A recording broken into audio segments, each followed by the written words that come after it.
Oh, hi. We're still in chapter 10 talking about logarithms, and we're going to look at some more properties of logarithms. In this section, look to see how logs of products and logs of quotients can be handled, and logs of things raised to a power.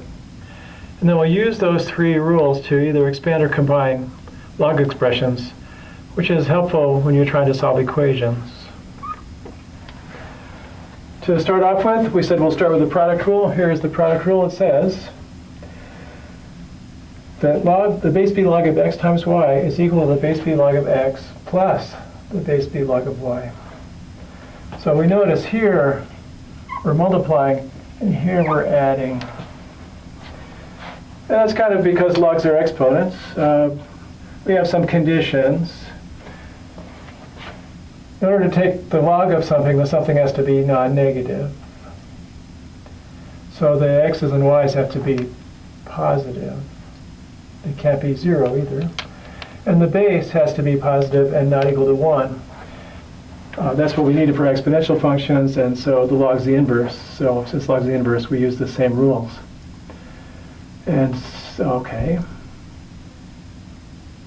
So the x's and y's and the b's have to be positive, and b can't be 1. Okay.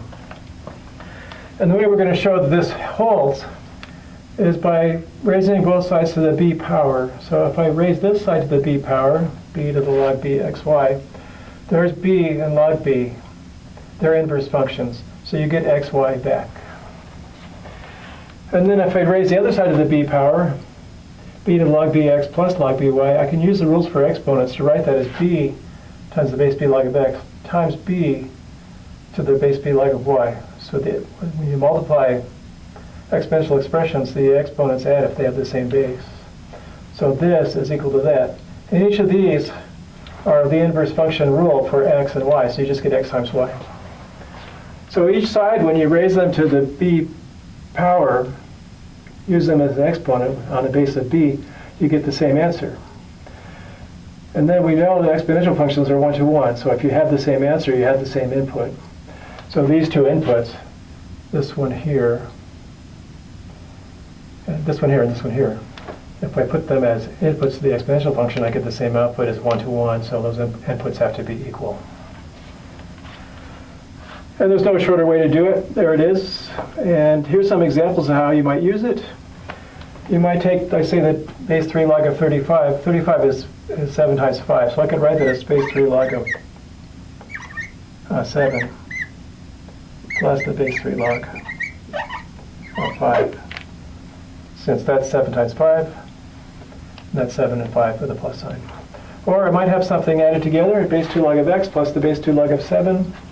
Coming back this way, it's log of the product, the base 2 log of 7x. And sometimes you can simplify something. Here's the base 10 log of 100 times z. Just to make sure we know that, I'm going to put a 10 here. It's usually not there, but just so we know what's going on, let's stick that there. So that's the base 10 log of 100 plus the base 10 log of z. And then we recognize the base 10 log of 100 is just 2, because 10 squared is 100. And I'll leave the base off. It's just 10 if it's not there. So that's a start to looking at the properties of logs. Corresponding to this product rule, there's a quotient rule and a power rule. And then we could do this type of thing in all fancy ways. Once we have products and quotients and powers we can play with, we can recombine log and expressions to beat the band, as you might say, or maybe just to beat the log. Back on the next screen, with the quotient rule.